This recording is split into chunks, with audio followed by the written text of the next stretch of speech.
The fight over President Trump's push to use the National Guard, it is escalating. On the West Coast, the administration is asking an appeals court to let it send California Guard troops into Portland after a judge blocked that move. In Illinois, a judge has allowed Texas Guard troops to deploy to Chicago, with 200 expected this week. Governor J.B. Pritzker calls it an unconstitutional invasion, and tonight the president is threatening to invoke the Insurrection Act, overriding courts and governors. Necessary, but we have an Insurrection Act for a reason.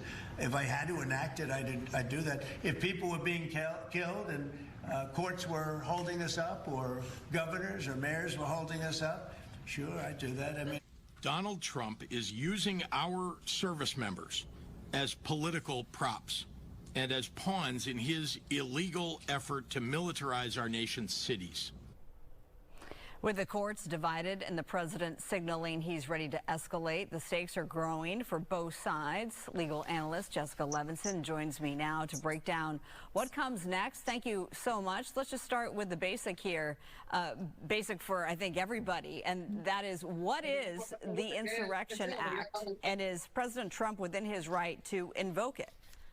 So the Insurrection Act is a statute that gives the president increased powers. Marla, talked about before when it came to sending the National Guard into Los Angeles, the idea that once the National Guard was federalized in here, they couldn't directly enforce domestic law. Now, there's an exception to the Posse Comitatus Act, and that's the Insurrection Act.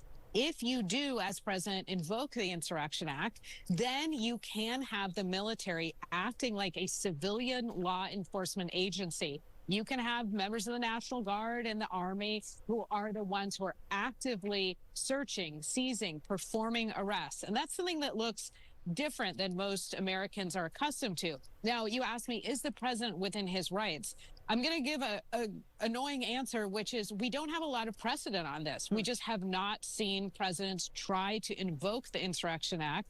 But I think what we're seeing with respect to trying to federalize the National Guard in other areas is that judges are saying the president, any president, is owed deference in this area, but not unfettered deference. So president can't say there's a rebellion when there isn't one. And there'll be a question as to whether or not the president can invoke those increased powers from the Insurrection Act based on the facts on the ground in a variety of different jurisdictions. Well, you mentioned this idea of a rebellion. The U.S. District Judge that stopped this from happening, we should note, is a Trump appointee, and she ruled that the deployment was unnecessary because the demonstrations did not amount to a rebellion, saying also that law enforcement was capable of handling the protests without military intervention. Jessica, you talk about this being unprecedented. When was the last time the Insurrection Act was invoked? Oh my gosh, long time. If I could go back to what you were just talking about with respect to the district court judge in Portland, what she said, and I think this is really important for us, is to think about what she said is, okay, what does the statute require? The statute requires a rebellion or an invasion or the danger of one of those, or that the president is unable to execute federal law through the regular forces. And she's saying, Shalom, shalom, shalom. All praises, all honor, and all infinite glory to YAHAWAH, BAHASHAM, YAHAWASHI, BAHASHAM, RAWCHAA, QADASH. Double honors to the beloved apostles and elders at Great Millstone who rule well and who I learn from daily. Peace, blessings, and salutations to the hopeful elect scattered across the four corners of the earth. You Israelite foreigners like unto a speckled bird. Shalom to you, sincere Akim that's on the highways and byways doing lessons and videos week in and week out in truth and sincerity. Shalom to you, sincere Akwath, who's listening in silence as the scriptures command you to do so. This is your brother Isaiah Allah back at you with another lesson through the spirit and power of YAHAWAH, BAHASHAM, YAHAWASHI. Lord willing, I pray this is edifying to the hopeful elect of the nation of Israel. You so-called Negroes, Latinos, Native Americans, West Indians, and Haitians, you are the biblical Hebrew Israelites of the Bible. The name of your God, your power, his name is YAHAWAH. Yah meaning he, Hawa meaning is, he exists, BAHASHAM, coming in the name of whom the world ignorantly calls Jesus Christ. His true name in the Hebrew is YAHAWASHI. Yah meaning he, Hawashai meaning savior or deliverer. All praises, all honor, and all infinite glory. And so we're going to get right into this one, brothers and sisters. I pray, Lord willing, this is edifying. I wanted to play this clip, and it's a lot here for the long wind. I could have played it and finished it out, but the point was already made that this man, Donald Trump, Nero, is potentially going to enact the Insurrection Act. Okay, and they were pretty much explaining it here, exactly what that is essentially allowing the military, all right, to completely take control to go against you, so-called U.S. citizens, all right, to arrest and if need be, to use violence as well. Okay, and so it completely takes over your so-called regular police force, and the military completely takes control, which is what essentially martial law. And so he wouldn't have said that if this wasn't already in their mind and already set on on stage to be able to be enacted. They already have this planned out, all right, because they have to collapse this system in order to transition to their new world order, brothers and sisters. All right, so this is just all a part of the movies and all part of the acts. That's why he mentioned that you have to like I said, when Esau talks, you have to listen to what they say. And so I have this here on this website on the Brennan Center for Justice. I found it on Google when I was searching this. The Insurrection Act explained, and the law which lets the president deploy the military domestically and use it for civilian law enforcement is dangerously vague and in urgent need of reform. And that's what they wanted. This was published back in 2022, and now it was just recently updated back in June 10th of this year. Why? Because these talks are ramping up, and you just heard this man mention this. So this is something that they're going to potentially do, and I absolutely believe it's going to do, because we know what the scriptures say, that there's going to be sedition, there's going to be civil war, all right, uproars of the people against the government. All these things are happening right now through the spirit and power of YAHAWASHI, YAHAWASHI. Now, to read this, the Insurrection Act needs a major overhaul. Originally enacted in 1792, the law grants the president the authority to deploy the U.S. military domestically and use it against Americans under certain conditions. While there are rare circumstances in which such authority might be necessary, the law, which has not been meaningfully updated in over 150 years, is dangerously overbroad and ripe for abuse. And so essentially this was the last time that this law was enacted and used. It was around 1792. All right. The Insurrection Act authorizes the president to deploy military forces inside the United States to suppress rebellion or domestic violence or to enforce the law in certain situations. The statute implements Congress's authority under the Constitution to provide for calling forth the militia to execute the laws of the Union, suppress insurrection, and repel invasions. It is the primary exception to the Posse Comitatus Act, under which federal military forces are generally barred from participating in civilian law enforcement activities. Real quick. And so the Posse Comitatus Act bars federal troops from participating in civilian law enforcement except when expressly authorized by law. This nearly 150-year-old law embodies an American tradition that sees military interference in civilian affairs as a threat to both democracy and personal liberty. However, recent events have revealed dangerous gaps in the law's coverage that Congress must address. So a lot of Esau's laws, they contradict each other. And so they'll create something saying that we're allowed to do this, and then they'll create this law, the Posse Comitatus, to be able to say, well, you can't do that. This will block that. But then they'll find a hole or a gap to be able to contradict the block. And so it's all confusion. It's all confusion. That's why the law, statutes, and commandments of YAHAWAH, BAHASHAM, YAHAWASHI are everything, man. They're everything. And the scriptures say that his laws are not grievous. And they're 100% faithful and true, and they make sense. There's not one law that contradicts another. Whereas Esau creates more laws to add on top of what he already created years ago, which creates confusion.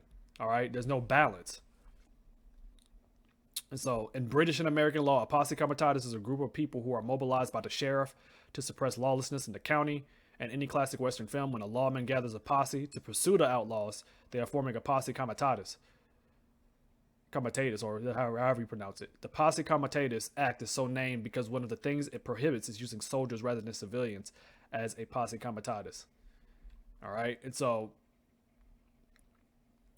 essentially, yeah, Let's read this real quick. What does the Posse Comitatus Act say? The Posse Comitatus Act consists of just one sentence. Whoever, except in cases and under circumstances expressly authorized by the Constitution or Act of Congress, willfully uses any part of the Army, the Navy, the Marine Corps, the Air Force, or the Space Force as a Posse Comitatus or otherwise to execute the laws shall be fined under this title or imprisoned not more than 2 years or both. In practice, this means that members of the military who are subject to the law may not participate in civilian law enforcement unless doing so is expressly authorized by a statute or the Constitution. Okay, so now going back to this, for the Insurrection Act,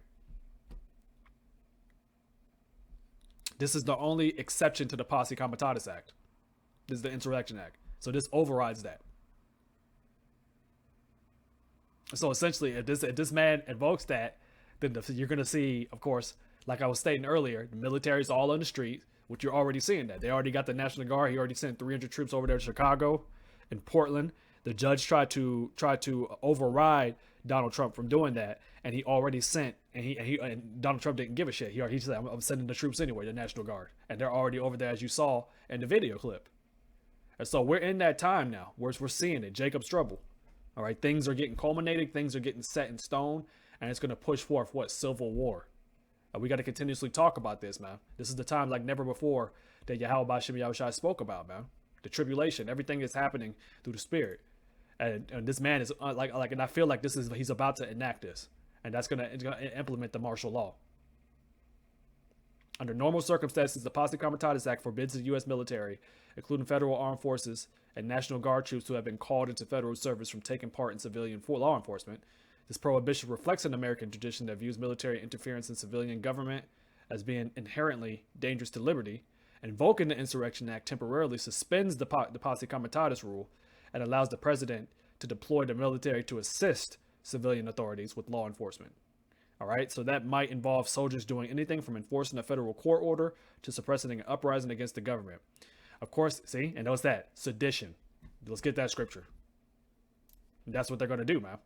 Because there's prophecy. 2 Ezra 15 and 14. Woe to the world and them that dwell therein. And woe means destruction.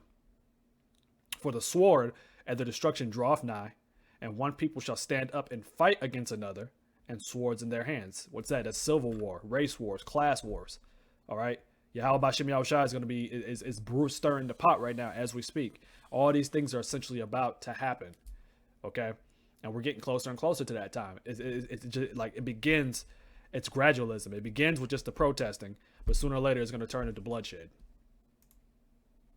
Verse 16, for there shall be sedition among men and invading one another. They shall not regard their kings nor princes, like Donald Trump. He's a modern day king right now. All right, the modern day Pharaoh. And they're not going to care about their kings or princes. They're not going to give a shit, these civilians. All right, especially these gun-toting veterans. And the course of their actions shall stand in their power. And then that's uprising against the government. They're going to want to see. They're not going to care about the laws or anything they're trying to do. No Insurrection Act, so on and so forth. All right, they're going to completely and utterly try to destroy this government. And we're getting closer and closer to that time. Through the spirit and power of YAHAWASHI, man. Race wars, everything is happening. All right, they're starting to feel it. All right, the mayor in Chicago just recently stated that he knows that Donald Trump is essentially. Actually, no, I think I have the clip right here. Let me just play it. This is on the People's Voice. Now check out what he says right here.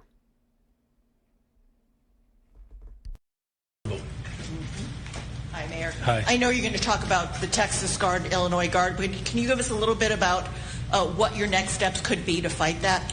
Well, look, our corporate counsel has been in constant communication with our Attorney General for several months now. And I just wanted to offer this up. A couple of years ago, I said very candidly that the right wing in this country wants a rematch of the Civil War. I want that to sit in right now, because the President of the United States of America has declared war on the people of Chicago and people across America. That's right. He's more interested in giving billions of dollars to other nations, while farmers in urban cities around this country are literally being destabilized.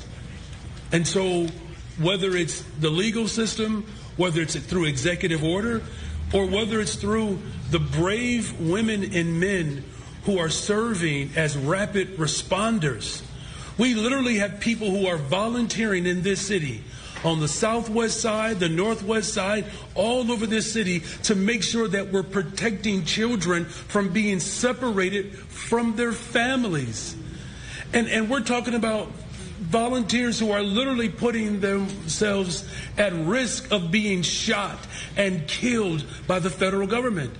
And so whether it's the legal system, whether it's our continuous struggle for liberation through organizing, and whether it's through executive action or whether it's through law, it would be nice if we actually had lawmakers in Washington that would actually hold this president accountable.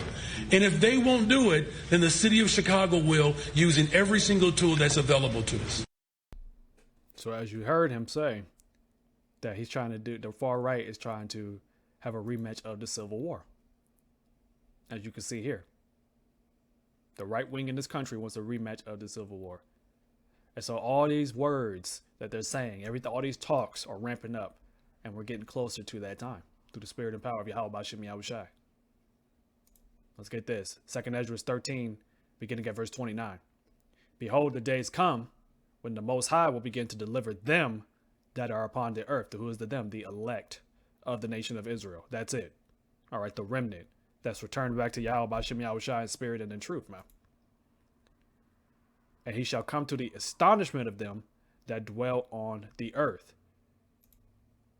And one shall undertake to fight against another, one city against another, one place against another, one people against another, and one realm against another. All right? Everything from physical warfare to spiritual warfare. It's all about to happen here in the near future, bro. And we're just seeing the birth pains of it as a woman, like about to give labor, about to give birth. Those pains, they gradually grow and grow and grow until boom. Those contractions. And we're seeing now that the Heavenly Father is starting to increase that energy, that old ancient hatred spirit between the nations, man. And it's only going to increase and grow, and more lamentations and more mournings and more woes here in this time, man. And these people are turned up. There's just upwards of the people. They're all turned up. And that's how you know the spirit of YAHAWASHI is visiting this place. Because prophecy has to be fulfilled.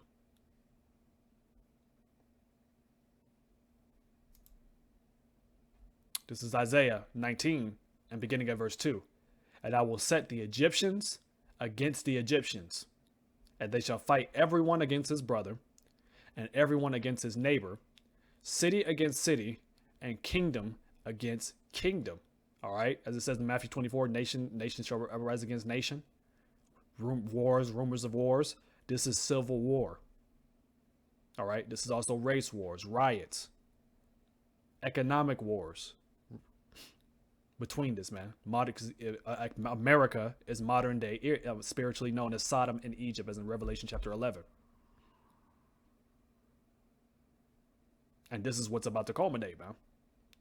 And the spirit of Egypt shall fail in the midst thereof, and I will destroy the counsel thereof, and they shall seek to the idols and to the charmers and to them that have familiar spirits and to the wizards, man. And you're already seeing that right now, man. The elites, they're doing their especially in the month of October. This is the most wicked month and the high level month of witchcraft that these devils do on the left hand side. Their sacrifices. All right. Even with this government shutdown, we know they're having their meetings behind the scenes. All right. They're seeking their counsel to speak to the charmers, the familiar spirits. All right. They're warlocks, so on and so forth. But the Heavenly Father's completely removed the wisdom from these Edomites, man. And now we're seeing even these mere Babylonians, man. They're consulting with charmers, with witches and familiar spirits. All right, trying to find some form of spirituality, but they're looking in the wrong areas. And they're playing with demons. The Lord is completely destroying the minds of these people, man. Verse 4, and the Egyptians will I give over into the hand of a cruel Lord. Who's that cruel Lord? Is Donald Trump, who is Nero in the reincarnation. See, Emperor Nero Caesar, man. Coming back. He's that cruel Lord. And if you can't see it, we don't know what to tell you. Everything that he's doing and him even mentioning this act is about and him completely destroying this place, which was what we want to begin with. He's doing a wonderful job. He is that cruel Lord that's destroying the entire system that these devils have had laid out for years. And a fierce king shall rule over them, saith the Lord of hosts, YAHAWAH, BAHASHAM, YAHAWASHI. And that's Donald J. Trump, man. And so more and more we're gonna see in this time what this devil has planned, and if he's gonna push forth the Insurrection Act. Lord willing, he does. All right. And we're gonna end it off with this one here.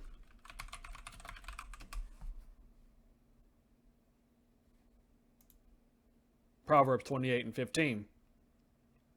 As a roaring lion and a raging bear, so is a wicked ruler over the poor people. And that wicked ruler is Trump, man. All right. Ecclesiastes 10 said, a wise king upholdeth his people, roughly paraphrasing. And that he's just not a wise king.